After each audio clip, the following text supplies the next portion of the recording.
So how to generate attendance in Google Meet? Let us find out how. I'm going to Chrome extension and type there Google Meet attendance, and you will see the list here. So I selected the last part, the Google Meet attendance, which has a check. After selecting, doon po sa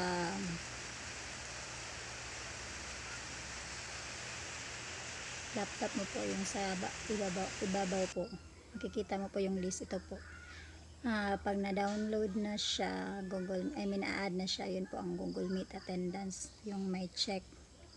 Tapos pag magkakaroon ng virtual, ito po ang lalabas.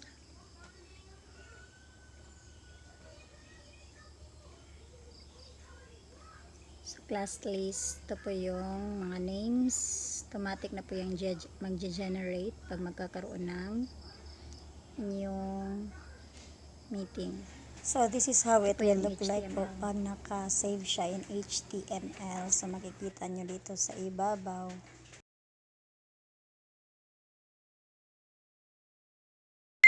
So on top po, makikita nyo dito ang name of employees, sinong absent, sinong present, at tapos yung green.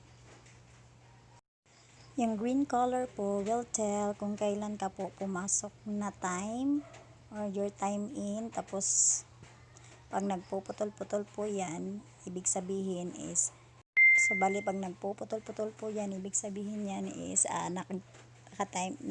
na-out ka po sa iyong virtual meeting, tapos bumalik ka. So green na naman, tapos blank, it means pag may blank is nawala ka dyan sa part na yan, tapos bumalik siya green. So ibig sabihin yung green po is yung time in mo po. So kung marami ka color green dyan, meaning to say nawala, bumalik, nawala, bumalik, ganun po. So ito namang red, ito po yung time na nag-out ka na po, as in hindi na talaga siya bumalik.